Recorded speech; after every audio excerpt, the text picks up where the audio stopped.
malu, sumpah. Dua kata itu ramai berseliweran di kolom komentar ketika kisah seorang perempuan bernama Norida kembali viral di media sosial. Bayangkan, 18 tahun, bukan 18 hari, bukan 18 bulan, tapi 18 tahun bertahan hidup di negeri orang, bekerja sebagai penyapu jalan, membesarkan dua anak seorang diri, jauh dari keluarga dan kampung halaman. Inilah kisah Norida Akmal Ayob, 45 tahun, warga negara Malaysia yang akhirnya pulang setelah hampir 2 dekade hidup dalam keterbatasan di Lombok, Indonesia. Pada Sabtu, 14 Februari 2026, Norida resmi kembali ke Malaysia. Bagi sebagian orang, itu mungkin hanya kabar kepulangan biasa, tapi bagi Norida, itu adalah akhir dari perjalanan panjang yang penuh ujian dan awal dari kesempatan kedua. Awalnya, Norida mengikuti suaminya yang merupakan warga negara Indonesia dan menetap di Lombok. Pernikahan lintas negara yang diharapkan membawa kebahagiaan itu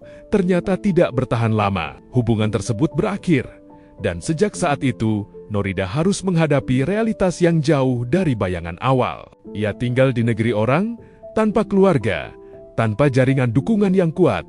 2 anak harus dibesarkan, biaya hidup terus berjalan, sementara penghasilan sangat terbatas. Untuk bertahan, Norida bekerja sebagai penyapu jalan, pekerjaan yang mungkin jarang disorot, tapi menjadi penopang hidupnya selama bertahun-tahun. Dengan penghasilan seadanya, ia berjuang memenuhi kebutuhan dasar. Namun tekanan ekonomi yang berat membuat kedua anaknya tidak bisa melanjutkan pendidikan dan terpaksa berhenti sekolah. Bayangkan menjadi seorang ibu, melihat anak-anak harus mengorbankan masa depan pendidikan karena kondisi ekonomi. Di situ bukan hanya fisik yang lelah, mental pun diuji. Hidup sebagai perempuan dalam perkawinan lintas negara memang tidak selalu mudah.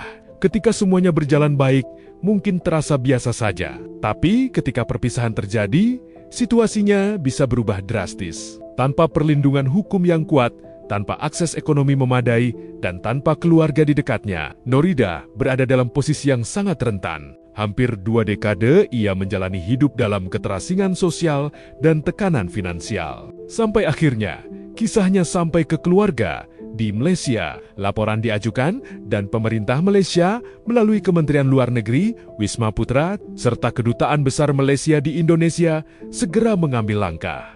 Proses pemulangan tidak instan. Ada tahapan administrasi yang harus dilalui, verifikasi kewarganegaraan, pengurusan dokumen perjalanan, hingga koordinasi antara otoritas imigrasi Malaysia dan Indonesia. Semua harus sesuai prosedur hukum agar prosesnya aman dan sah. Kerjasama bilateral 2 negara menjadi kunci. Ini bukan sekadar soal tiket pulang. Ini tentang memastikan seorang warga negara kembali dengan perlindungan yang layak.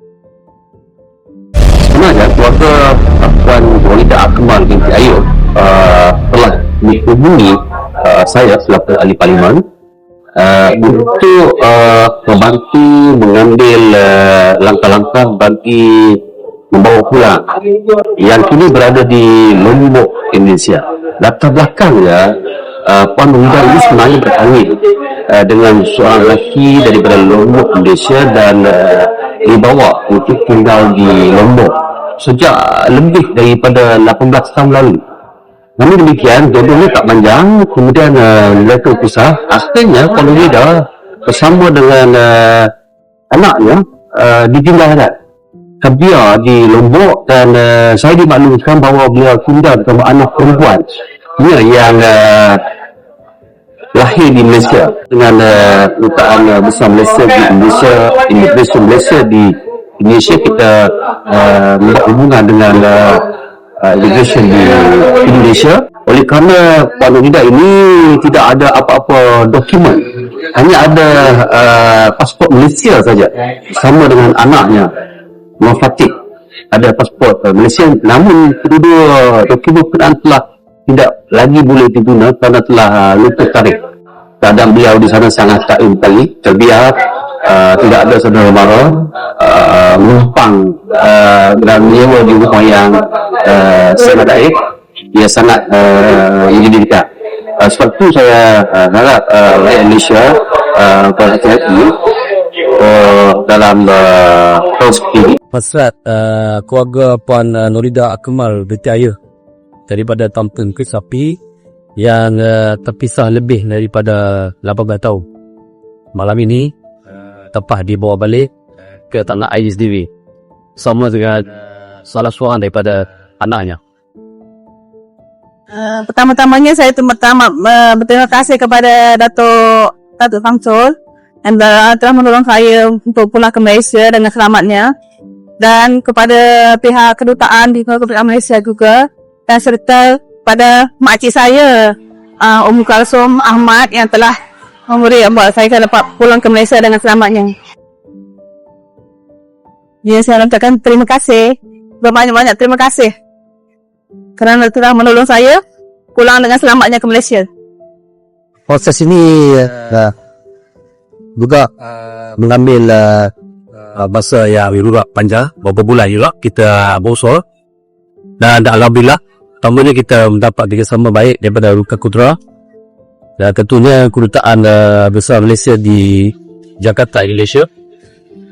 Kemudian dengan Jabatan Immigration Malaysia di buka Jabatan Immigration Indonesia dan juga Polis Malaysia dan wakil-wakil itu berada.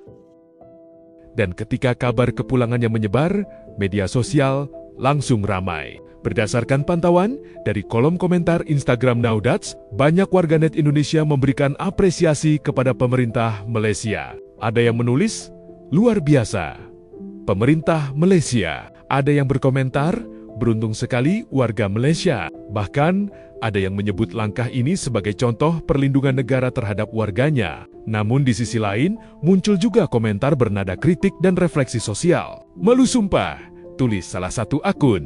Ada pula yang menyinggung soal kesiapan ekonomi sebelum membangun rumah tangga. Komentar-komentar ini menunjukkan bahwa kisah Norida tidak hanya dipandang sebagai cerita personal, tapi juga cerminan persoalan yang lebih luas tentang perlindungan warga negara, tentang kesiapan membangun keluarga lintas negara, dan tentang realitas ekonomi yang seringkali diabaikan di awal. Di balik perdebatan dan opini, ada satu fakta yang tak bisa dibantah.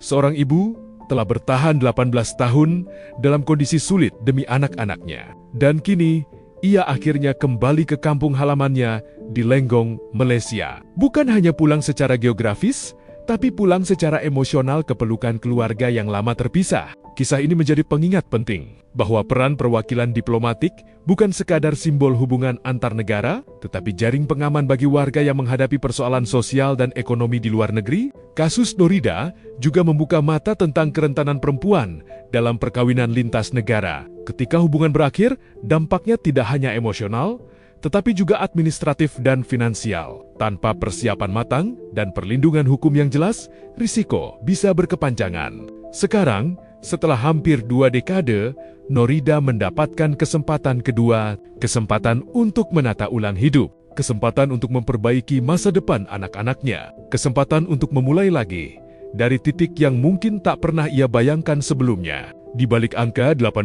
tahun itu, ada cerita tentang ketahanan, tentang kesabaran, tentang seorang ibu yang tidak menyerah meski keadaan tidak berpihak. Dan mungkin, sebelum kita ikut menulis komentar pedas di media sosial, ada baiknya kita berhenti sejenak dan bertanya, bagaimana jika itu terjadi pada keluarga kita sendiri?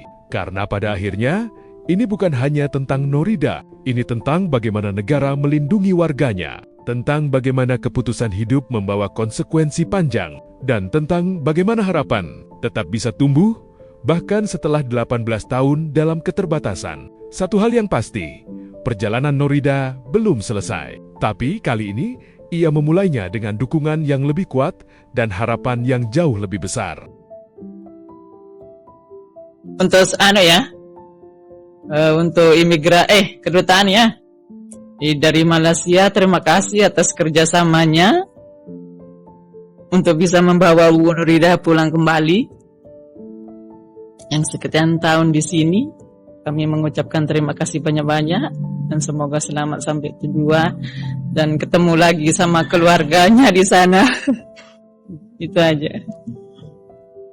Terusnya saya ucapkan terima kasih kepada Datuk Kamsul dan semua segala immigration Malaysia dan kedutaan Malaysia telah membisarkan saya pulang ke Malaysia dengan selamatnya.